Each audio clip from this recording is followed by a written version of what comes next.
Hi everyone, welcome to the Mummy Movie Podcast, where we are looking at The Mummy Lives from 1993. So, a couple of interesting facts here. Apparently, Anthony Perkins, who played Norman Bates in Psycho, was originally supposed to play the mummy here. However, sadly he died before he could, and as such, Tony Curtis took over the role instead. I will admit, it would have been really interesting to see Anthony Perkins in this role, largely because I haven't actually seen him in that many films outside of Psycho. But, well, I thought he was incredible in that film. I don't think it's a hot take at all to say that, well, Psycho is a fantastic film. And, well, he was just so creepy in it. In fact, I'd even argue there were a couple of sequels to Psycho. I wasn't a big fan of the third one. I thought that one was a bit underwhelming. But I actually do rate the second one. I thought the second one was okay. I mean, don't get me wrong. It wasn't as good as the original, but, I mean, it was never going to be. And I thought, on its own merit, it was a good film. Like I say, that's probably a little bit more controversial than just saying Psycho's a good film. Anyway, another interesting fact, which I will admit I'm a little bit dubious of. Like, I'm not 100% sure it's true. It's just something I saw claimed in quite a few places. Apparently, Christopher Lee was also going to play the main role in this film, but he backed out at the last minute. The annoying thing here is they don't actually specify what they mean by the lead role. The main character, as far as I can see, is Sandra. So I feel Christopher Lee would probably be a bit, miscast there, if you like. Although saying that, maybe it's a case of he'd be so miscast it will come back on itself. I will admit, if they did have Christopher Lee playing Sandra, I would have definitely watched this film, much sooner than I have here. I suppose they could also be referring to him playing Dr. Carey Williams, who's the love interest in the film, the sort of main one. Again, Christopher Lee would maybe have worked in this role, but I do feel like even here he wouldn't have been entirely well cast for that role. Maybe it could have worked. After all, I mean, Christopher Lee, he was a fantastic actor, so maybe he could have made it work, but I find it hard to picture. The last option here, I guess they could mean he was going to play the mummy. After all, I do know that not everyone was happy with Tony Curtis in this role. There were quite a few who felt he was a bit miscast. So maybe this is what they mean. After all, it wouldn't have been the first time that Christopher Lee had played the mummy. He also played it in The Mummy 1959, which is actually one of my favourite mummy movies, so potentially that could have been an option here. Anyway, moving on. In terms of the format for the episode, it's going to be the same as usual. We shall start by having a look at the historical aspect of the film, and then I shall just review it and rate it out of 10. But before then, as usual, it is time for my dramatic intro. Right. You have just gained a large amount of money due to a family member passing away. And as such, partly to process your grief, you go travelling around the world. Soon, you find yourself drawn to Egypt, with images of grand temples and ancient love filling your mind. When you arrive, you wander through the crowded markets. You examine the artefacts in the museum. You gaze amazed at the grand ancient tombs. For a time, all seems well. But then you begin to have dreams. Dreams so vivid, you feel like you are actually there. You are a woman in ancient times, a concubine of the jealous god of vengeance. But your heart draws you to another. As such, you meet this man in secret and begin a forbidden affair. However, you are found out, and your love is buried alive, cursed to protect the treasures of the god of vengeance for all time. Suddenly, you snap awake and realise you are in your own bed in the modern day. You breathe a sigh of relief, but something does not feel right. The dream was too vivid, and as time goes on, you continue to dream ever more vividly, and it begins to seep into your actual life. The figure from your dreams is no longer just in your mind. He is standing before you, awoken by desecrators of his tomb. This is no longer a dream at all. The mummy lives.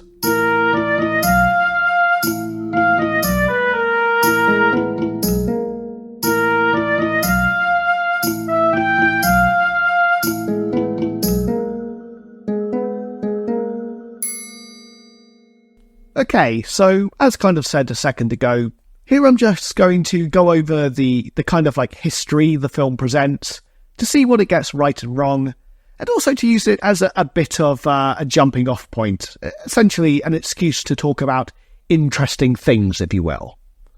The film starts with Indian-style music as a woman goes over the zodiac signs.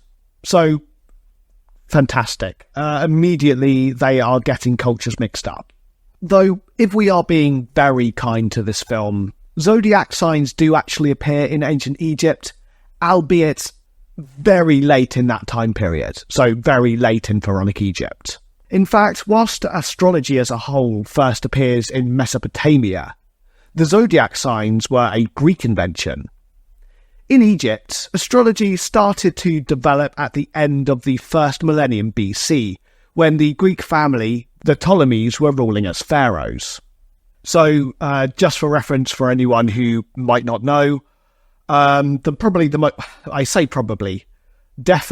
most famous Ptolemaic ruler would have been Cleopatra.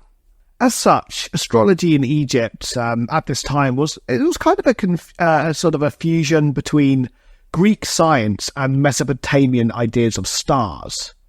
Then, by the Roman period, so after Pharaonic Egypt had come and gone, the zodiac signs began to appear on coffins. On top of that, late in the Ptolemaic period, and also during the Roman period, theories began to emerge linking various planets and stars to the energies of material objects on Earth. So, basically what I mean by this is the energies of, like, planets and stars would be linked to precious stones, metals, and even parts of the human body. And in fact, Egypt did gain something of a reputation for being very good at astrology at this time. For instance, several Roman emperors employed men of Egyptian birth as their personal astrologers. Before this, however, even going back to the Old Kingdom of Egypt, so we're talking going back over 2,000 years before the Roman period, stars did play a part in Egyptian religion. For instance, it was believed that Nut, the sky goddess, formed the heavens. She then held them up as she was bent over backwards above the earth, her hands and feet acting as pillars, stopping the skies from falling down to earth. On top of this, the Egyptians associated pretty much anything they could not really explain with the gods, and this included some of the constellations in the sky. Now, obviously, they would not have known that these were different planets and suns, but for instance, Osiris was associated with Orion, whilst Isis was associated with the star Sirius. Further to this, at least during the Old Kingdom, as kind of shown in the pyramid texts, it was believed that after death, the pharaoh would ascend to the skies to kind of join these gods as well. As pointed out a few episodes ago when looking at the Day of the Mummy from 2014, from the 4th dynasty, even the very tomb complexes rotated to incorporate this, with the mortuary temple specifically being placed to the east side so that the rising sun could be observed each morning. And then from the Middle Kingdom, so after 2000 BC roughly, within the actual temples there were also hour priests. Their job was to divide the day and night into 12 hours in order, for the temple rituals to be observed at the right time. But they also had the job of deciding which days of the year brought good and ill fortune. I suppose the point I'm making here is that although on some level the Egyptians did have religious ideas surrounding the stars, for most of Egyptian history this did not involve the zodiac signs, as these only show up right at the very end of Pharaonic Egypt. Anyway, moving on. There are a few parts of this film that really made me laugh when it comes to their use of history. So for instance, throughout the film, they worship the god Thoth. At first, I will admit, I thought they were trying to say Thoth. Then I thought they might be trying to say Seth. If I'm honest, it's kind of hard to say because the characters do have a habit of mumbling in this film. But I think they have just made up a god here. And in all honesty, I don't have a major issue with this. After all, we are just talking about a fictional film. But one thing I do find really funny is whenever they try and show a depiction of Thoth in this film, they just use a different god. Very often they use an image of Anubis. But in another point, they just show an image of Nekhbet, the goddess depicted as a vulture, and then claim that she's Thoth as well. So the film really cannot make up its mind of what Thoth actually looks like. Also, the actual tomb in the film looks incredibly strange. For instance, a lot of the art seems to be very cheap imitations of Amarna art. This is an art style you've almost certainly all seen before. Normally it has Akhenaten and Nefertiti standing below the Aten, so the disk of the sun, as the rays fall down on them. Then at the end of each of the rays of light, there is a hand which is reaching out to the royal family. However, in the tomb, they have this iconography, but they also just kind of mishmash it with other iconography from other time periods. This really would not have been done. Amarna art was only really used for a very short time during the reign of Akhenaten. After that point, the Egyptians willfully never used it again as, well, essentially, they were trying to erase Akhenaten from history.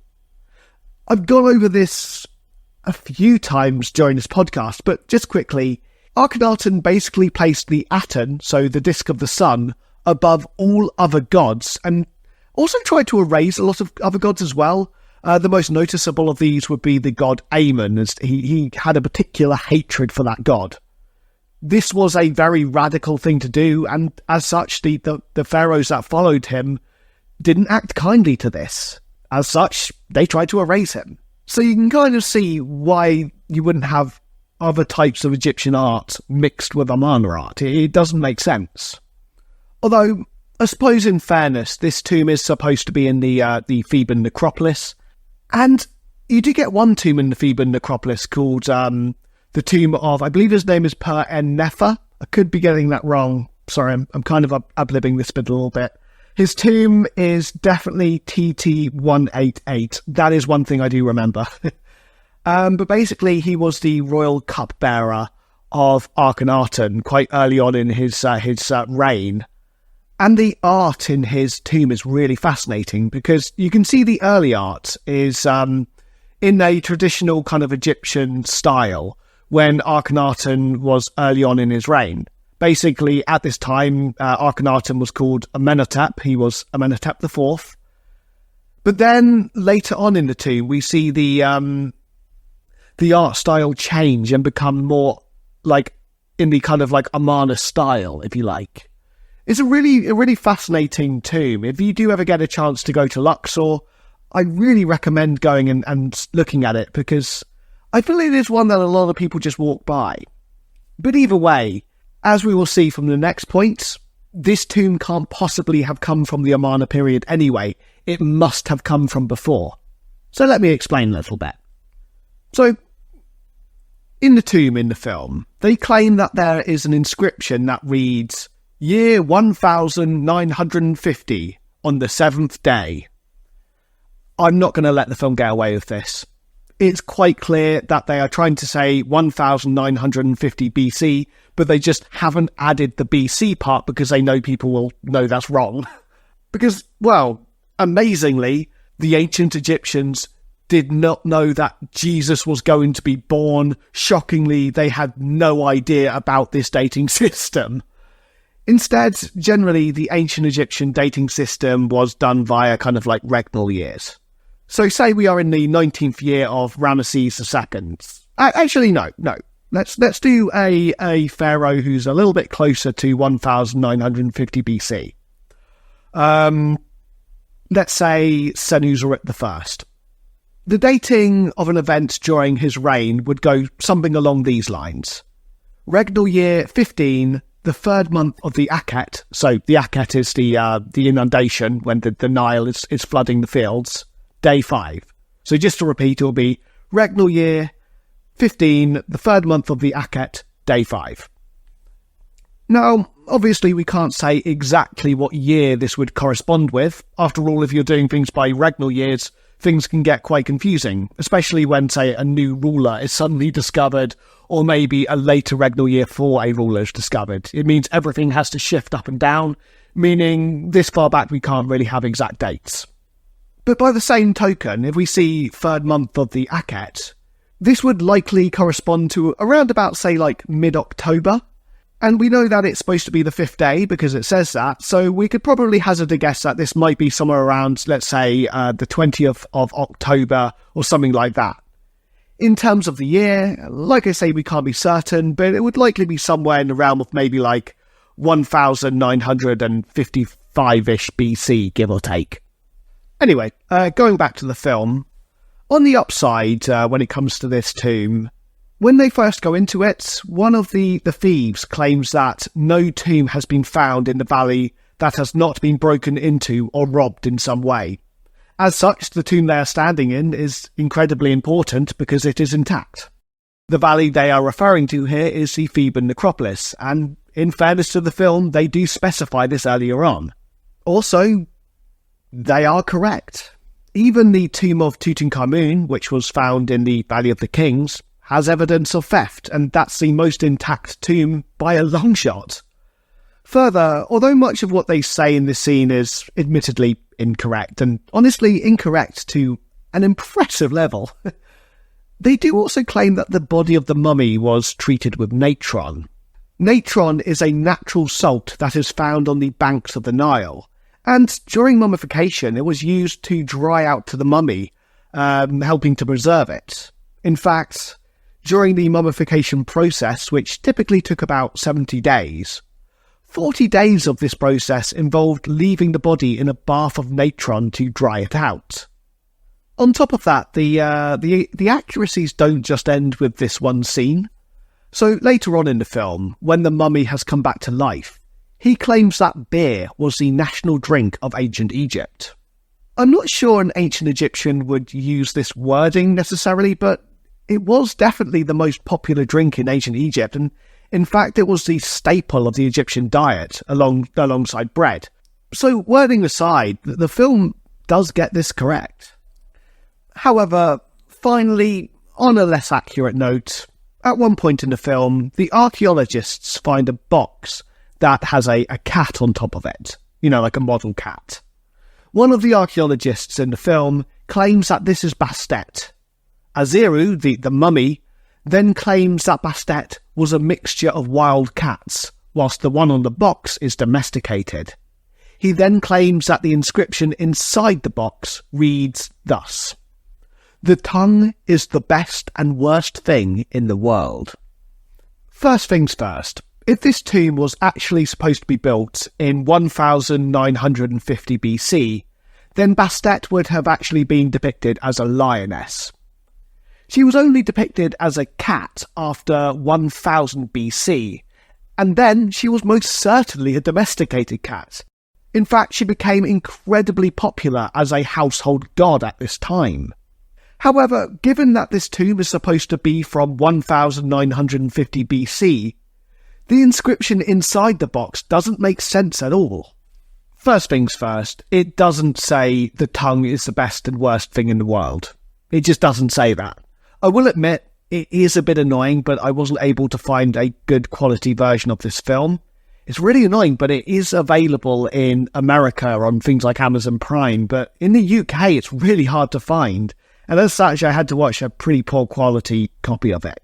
The point is, I wasn't really able to fully translate what was written on the inscription, but even at a glance I could see that there were two cartouches inside.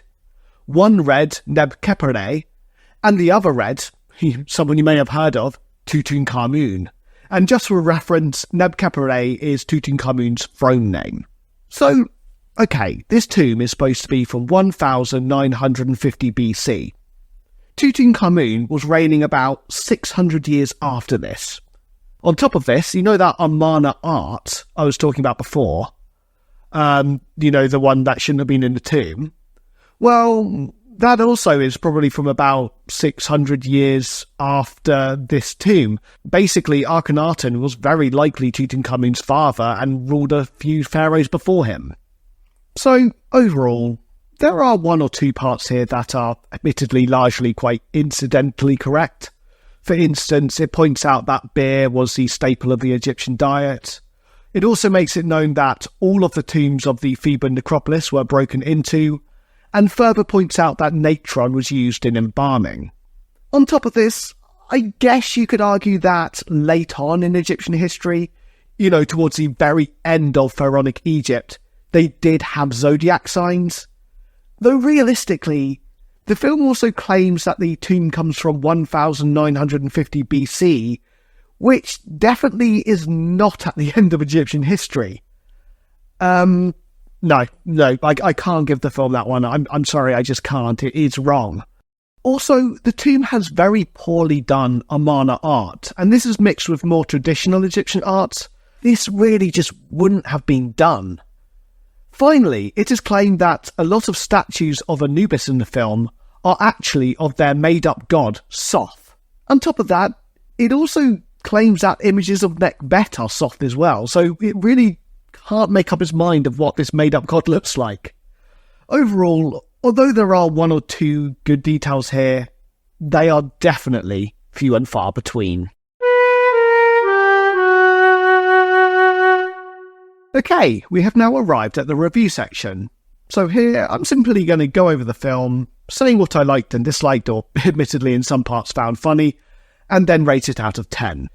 To begin with, I actually didn't mind the way they did the mummy in this one. It's quite clear that they've taken a lot of inspiration from the original 1932 mummy movie with Boris Karloff. The mummy here is not a bandaged, brainless servant as you see in other mummy movies, like, for instance, The Mummy's Hand, The Mummy's Tomb from the 1940s. Instead, it's a very intelligent man with an odd charisma. I always like it when films portray the mummy in this way, as it goes against a pretty, typical trope. It's one of the things that I've always been fascinated by, actually. What would happen if you went back to that original sort of talky mummy movie from 1932, and just other parts of it got developed instead? For instance, what if, in popular culture, the mummy had gone down that route of being an intelligent, charismatic man? It's undeniable that films and media do play a big part in people's perception of ancient Egypt. So how would we be viewing Egypt if those tropes had, been at the forefront, as opposed to the brainless, walking servant of evil, if you will? Anyway, back to the film. I'm getting sidetracked. If I'm perfectly honest, that's pretty much where the positives end for this film. Though fortunately, there are quite a lot of bits here that I do quite like for the wrong reasons. I like because they're funny. Let's start with something I can't decide whether I liked or hated. I think it's probably a little bit of a mix of both in reality. The opening of this film shows an image of a starry sky, and then a woman, clearly trying to be wise, slowly goes over every single sign, every single zodiac sign, as Indian-style music plays in the background. First of all, I'm not going to lie, I cringed a lot when I heard the Indian-style music. I don't get why they did that. Well, no, I do know why they did that. It's because they got their cultures mixed up. But even taking that out of the equation, it's just such a weird way of opening the film. At first, it just made me confused, as I had no idea why they were going over all the zodiac signs. Then I got bored because this scene literally went on for 5 minutes, and well, that might not sound like a long time, but when you're just looking at a starry sky as various zodiac signs appear, it does go on for a bit too long. But then eventually, it crossed over to me just laughing, because honestly, I don't know why they started the film like this. It was such a weird way to start it. And don't get me wrong, I understand that star signs came up again in the film. They were a part of the story, but we really didn't need to know all of them. To be honest though, given the way the film is written, it's hardly surprising. A lot of this is hysterically cliched, but like that kind of cliche where it's done in an overly serious way. Like it's supposed to be really deep when it really isn't. It is very much written in this way, and if I'm honest, as a result, it almost comes off as bad fan fiction. Like, to poke fun at myself, it feels like something I would have written when I was 14 years old, thinking I had just written a masterpiece. But then, you find that work maybe on your computer, like 15 years later, and you're just sitting there with your hands covering your face as you peek through your fingers as you're reading it. And this analogy absolutely is not based on something that happened to me the other day. I didn't find a piece of work I wrote when I think it was like 15, 14, and then just cringe like crazy as I was reading it. So Lord of the Rings, right? You've got Frodo with the ring, taking it to Mount Doom to throw into the lava. This story was basically exactly the same as that. There were only a few differences. First of all, it was supposedly set in the real world on this made-up continent. And instead of a ring, it was a crown that was being taken to a kingdom so someone could be crowned king that would stop all of the evil in the kingdom. It was so bad. Like, honestly, like, it boggles the mind. But it was also like over 100 pages long. I really did dedicate some time to that. Also, like, back then, I really did not like punctuation. Like, I never want to end a sentence. It just goes on, and then I put a comma. And it goes on, and I put another comma. And then it goes on, I put another comma. It goes on, and I put another comma. You get the idea. But anyway, the point I'm making is that's kind of what the writing of this film reminded me of. Maybe not to the same extreme, but it did have the feel of kind of bad fan fiction. On top of that, I've already spoken about how the film at points is hysterically inaccurate. I think my favourite part here is the way they just made up the god Soth.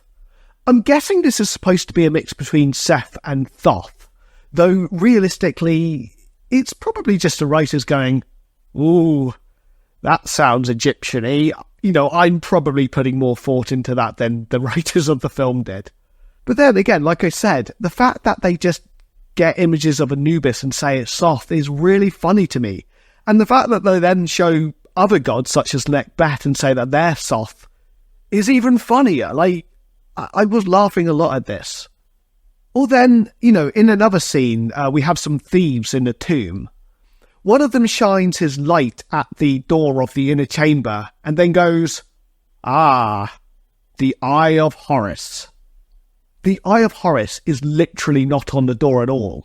In fact, there isn't even an eye on the door at all as far as I can see. I mean, surely it would not have been that hard to just draw an eye on the door. Like, even if it had been the wrong type of eye, yeah, I'd have probably still laughed at that, but at least there would have been an attempt there. As it is, they clearly just thought, what is something that's Egyptian? The Eye of Horus, that's Egyptian. Maybe he can just say that. But I will say, the scene that made me laugh the most here was one of the ones set in ancient Egypt, so it was one of the flashback scenes. We see Kia, so the concubine of the god of vengeance, Soth, meeting Aziru, the man who will become the mummy, in secret to start a forbidden affair. And then you find out that some people have been stealthily tracking them. Now, you'd normally think if you wanted to stealthily track someone, you'd try and blend in. You'd wear normal clothes, you might keep your distance, maybe if there's crowds around, you'll hide in those, that kind of thing. But no, these people are literally wearing massive Anubis masks. I'm guessing they're supposed to be, masks of Soth in the film's lore, if you will. Honestly, I can't think of anything more conspicuous. I mean, imagine it, right? You're just sneaking off to go on an affair.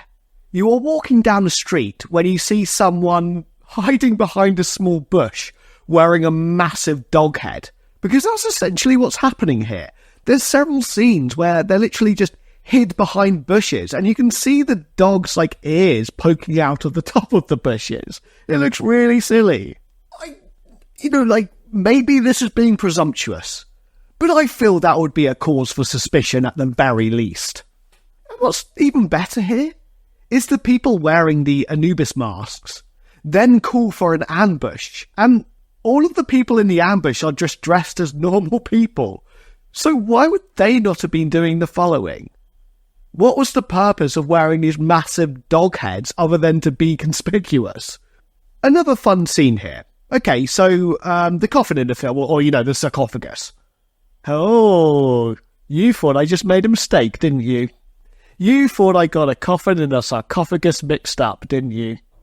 As many of you will be aware, a coffin holds the deceased, whilst a sarcophagus holds the actual coffins. It's normally, like a big stone-like box. But no, I didn't make a mistake, because I'm pretty sure it changes during the course of this film.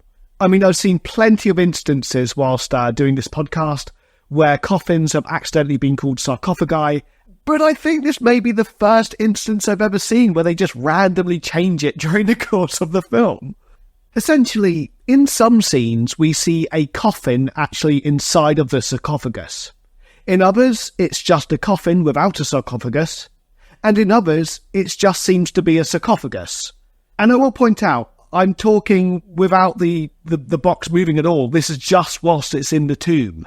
From what I can tell, this has been done depending on, what's more convenient. Because at one part, for instance, it takes 4 men to lift the sarcophagus lid off. And then later in that very same scene, the lid has transformed into a coffin lid so that one person can lift it up and put it back on. This person basically needs to be alone because he's the first victim of the mummy. But then later, that same lid turns into a sarcophagus lid again because it needs to fall down and squash someone.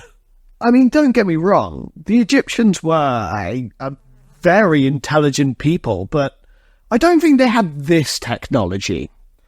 Okay, I would say the final part that I kind of found funny for the wrong reason. There's a part in the modern day where Aziru, so our mummy, has had an argument with the funder of the dig. He basically calls him a grave robber. Then later he tries to apologise and he gives him a cat as a gift. I'd say on its own this is pretty funny because, well, basically you've just bought someone responsibility. Like, take me for instance. I like both dogs and cats. I'd say I'm more of a dog person. But I'm just imagining, right, I've had a falling out with someone and then they knock on my door and they hand me a puppy. Look, initially I'm going to be delighted. I'm going to be playing with this puppy. I'll think it's adorable. But then when they've left and they've just left me with this puppy, well, that's when things change, because essentially my flat isn't really suited for, for dogs. And so essentially all that person would have bought me is heartbreak, because I would have had to give it up. Like, it's a very, I don't know, it's a present of commitment, let's put it that way. I reckon I'd still forgive that friend, just because, I think the thought was there, and at least I did get to play with a puppy, but I don't know, I think in the long run I really wouldn't appreciate that gift. But when it comes to the scene, so Aziru leaves, and immediately, and I literally mean immediately as he's left the scene, the cat then basically attacks this person and scratches out his eyes. This all happens, so suddenly, and then afterwards it almost looks like the man's face has fallen off. It's all very weird and very over the top. Okay. Now, let's get on to the actual downside, I suppose, the parts I really didn't like in this film. I will admit, this may be down to the copy I was watching, but I also didn't see this issue sort of consistently throughout the film, so I don't think it is. Essentially, I think the only real issue with the version I was watching was more the visuals were a little bit blurred. Essentially, a lot of the actors seem to mumble in the film, and I had to rewind once or twice to get what they were saying. Most of the time, even after doing this, I wasn't entirely sure. Also, look, again, I guess this next point could be due to the version I was watching, but in all honesty, I just don't think it was. There were a few scenes in the tomb which were far too dark. Don't get me wrong, I suppose this is kind of more realistic in many ways. After all, that is kind of how a tomb is when you enter it. Shock horror, there's no sun there. And unlike what the Day of the Mummy from 2014 might tell you, there aren't just lit candles in tombs when you go into them for the first time. But even so, this is supposed to be a film. It would have been nice to at least see what was happening. On top of that, although there were parts of this film that made me laugh, I also felt like it got very repetitive and boring from about the halfway point. Basically, after this point, it just felt like Sandra, so our main character, she had a dream. The dream was very vivid. She then wakes up and sees that Aziru, the mummy, is there. But oh wait, there's a twist. She's actually still dreaming. Then she wakes up and, the mummy isn't there. Then she goes back to sleep. She has a vivid dream. Aziru is there. Oh, but wait, she's still dreaming. And she then wakes up properly. And then, right, so she goes to sleep. She has a vivid dream. Aziru is there. Oh, but wait, she's still dreaming. And then she wakes up. And then she goes to sleep. You get the idea. It's really tedious. And honestly, I think it does very heavily lead into my final complaint about this film. The story here actually isn't that complex. It's not even a particularly bad story, but it feels like they have gone out of their way to make it as, convoluted and trippy as possible. Don't get me wrong, this approach can work for some films, but it doesn't work here. It kind of felt like they had taken lessons from Blood from the Mummy's Tomb. And I will admit that I know that film has its fans, and more the power to you if you do like that film, but I just didn't. I thought it was one of the worst films I've watched whilst doing this podcast. So, overall, although there were some parts here that, did at least make me laugh, albeit for the wrong reasons, I find this film quite hard to rate. I mean, okay, I like that the mummy here was more based on the 1932 Boris Karloff mummy movie. I thought that was really cool. And okay, I did find it funny that it kind of felt like expensive fan fiction writing for a lot of the time. And okay, that whole scene with people wearing massive Anubis heads whilst stealthily following Kia was admittedly very funny. But the film also suffered massively from mid-film drag, which it never really recovered from, largely because it was very repetitive and it tried to be unnecessarily convoluted. So although there were some elements here that I did like, it really wasn't enough to save this film. I was still bored by the end. As such, I'm giving this film a 4 out of 10. However, I do feel that if you liked Blood from the Mummy's Tomb, there is a chance you might like this film, so maybe that's who this film should be recommended for. And, well, I will stress, I personally did not like Blood from the Mummy's Tomb. By the same token, there's no judgment here. If you really like that film, more the power to you. After all, it's no secret that I've got awful taste in films. So, I mean, the point I'm making is, if you've seen both of these films, you've seen both Blood from the Mummy's Tomb and The Mummy Lives, and you've loved both films, please do feel free to get in contact and tell me that, because I genuinely would be really interested.